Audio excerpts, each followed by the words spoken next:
Hi friends, welcome to our channel prime facts Telugu. And ఈ రోజు ఈ వీడియోలో మనం మన ఇంటిలోకి జాంబీస్ వస్తే ఏం జరుగుతుందో చూద్దాం. యాక్చువల్లీ ఇది ఒక హైపోథెటికల్ ఫ్యాక్ట్. జరుగుతుందని 100% చెప్పలేకపోయినా సరే, ఇది అంతా కూడా కల్పితమే. కరోనా లాంటి పాండమిక్ తర్వాత జాంబీస్ లాంటి వ్యాధులు రావడం అంత వింతేం కాదు కదా. గ్లోబల్ వార్మింగ్ వల్ల మంచు కరిగి కొత్త కొత్త బ్యాక్టీరియాలు బయటికి రావచ్చు, లేదంటే మళ్ళీ చైనా వాడే జాంబీ వైరస్ని కూడా క్రియేట్ చేసి ఏం తెలియనట్టు రిలీజ్ చేయొచ్చు. ఒకవేళ ఇలాంటి జాంబీ వైరస్ లాంటిది వస్తే మనల్ని మనం ఎలా కాపాడుకోవాలనేది మెయిన్ అనమాట. సో ఇక అస్సలు లేట్ చేయకుండా వీడియో అయితే స్టార్ట్ చేసేద్దాం. ఫస్ట్ అసలు జాంబీస్ అంటే ఏంటి? సింపుల్గా చెప్పాలంటే జాంబీస్ అనేవి బతుకున్న శవాలు. జాంబీ వైరస్ అనేది ఫస్ట్ బ్రెయిన్ మీద ఎఫెక్ట్ చూపిస్తుంది. దీనివల్ల నర్వస్ సిస్టమ్ని కూడా ఈ వైరస్ అనేది కంట్రోల్ చేయగలదు.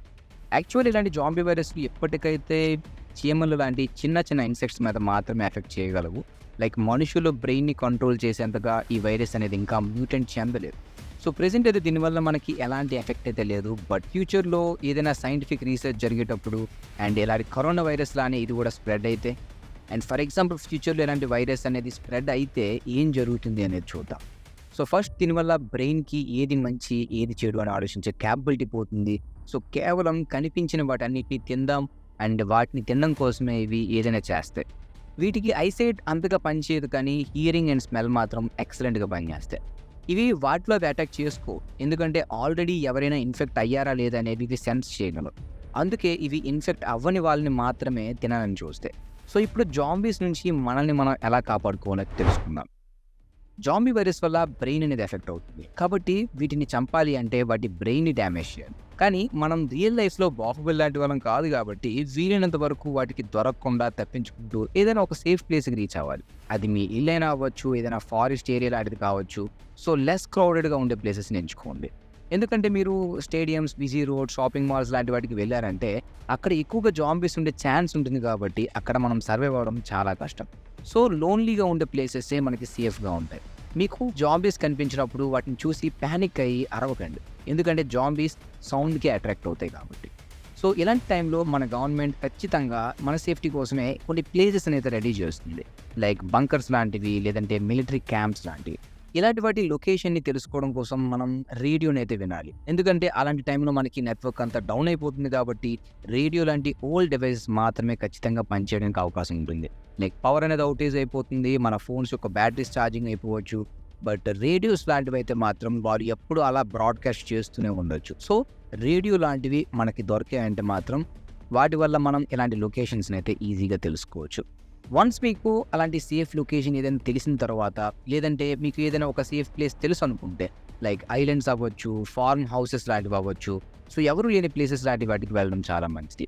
ఒకవేళ మీ ఫ్యామిలీతో పాటు మీకు పెట్స్ ఉంటే వాటిని కూడా తీసుకెళ్ళండి, అవి మనల్ని ఖచ్చితంగా ప్రొటెక్ట్ చేయడానికి ట్రై చేస్తాయి.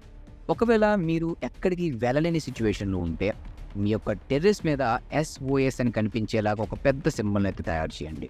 దీని మీనింగ్ ఏంటంటే మీరు ఆపదలో ఉన్నారని చూసిన ఎవరికైనా తెలుస్తుంది.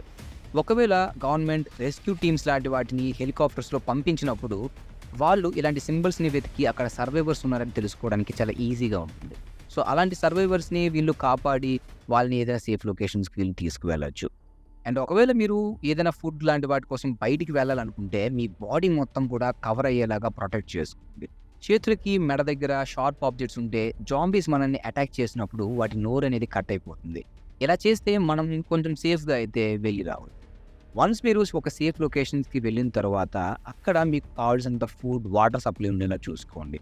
ఇన్వర్టర్, బ్యాటరీ లాంటివి ఉంటే ఏదైనా వైర్స్తో మీరు ఫెన్సింగ్ పెట్టుకొని దానికి కరెంట్ పెడితే జాంబీస్ నుంచి మనకు ఎక్స్ట్రా ప్రొటెక్షన్ అయితే ఉంటుంది. సోలార్ ప్యానల్స్ ఉంటే ఇంకా మంచిది. బయట ప్రపంచంతో మనకి సంబంధం లేకుండా సర్వైవ్ అయితే ఈజీగా అయిపోవచ్చు. ఒకవేళ మీరు ఐలాండ్ లాంటి సేఫ్ ప్లేసెస్లో ఉన్నట్లయితే అక్కడికి జాంబీస్ వచ్చే ఛాన్స్ చాలా తక్కువ, ఎందుకంటే జాంబీస్ వాటర్లో ఎక్కువసేపు సర్వైవ్ అవ్వలేవు అండ్ అవి స్విమ్ చేసుకుంటూ మీ దగ్గర రాలేవు. సో ఇది సైంటిస్ట్లే కన్ఫర్మ్ చేసి చెప్పారు కూడా. సో మీ ఫ్యామిలీలో ఎవరైనా సరే ఇద్దరు మీ యొక్క ఫుడ్ కోసం బయటికి వెళ్ళి ఫిషింగ్ చేసి అక్కడ అలానే మీరు వాటర్ని ప్యూరిఫై చేసుకొని తాగాల్సి ఉంటుంది. క్యాన్డ్ వాటర్ అయితే ఇంకా మంచిది. మీరు ఎక్కడ పడితే అక్కడ వాటర్ తాగారంటే అందులో జాంబీ వైరస్ స్ప్రెడ్ అయ్యే అవకాశాలు ఉంటాయి, కాబట్టి చాలా జాగ్రత్తగా మనం ఫుడ్ని అయితే తీసుకోవాలి. మీరు ఉన్న లొకేషన్ అనేది జాంబీస్కి తెలిసిపోతే అస్సలు భయపడకండి, ఎందుకంటే జాంబీస్కి ఏది కూడా ఎక్కువసేపు గుర్తుండదు. సో మీరు సైలెంట్గా సౌండ్ చేయకుండా ఉండగలిగితే అవి అక్కడి నుంచి ఫుడ్ని వెతుక్కుంటూ మళ్ళీ వెళ్ళిపోతాయి. సో ఈ వీడియోకి అయితే ఇంతే ఫ్రెండ్స్. నెక్స్ట్ వీడియో కావాలంటే గనక కింద కామెంట్ చేయండి. అండ్ ఈ వీడియో మీకు నచ్చితే గనక లైక్ చేయండి, మీ ఫ్రెండ్స్‌కి షేర్ చేయండి. అండ్ పార్ట్ 2 కోసం వెయిట్ చేయండి. Thank you for watching guys.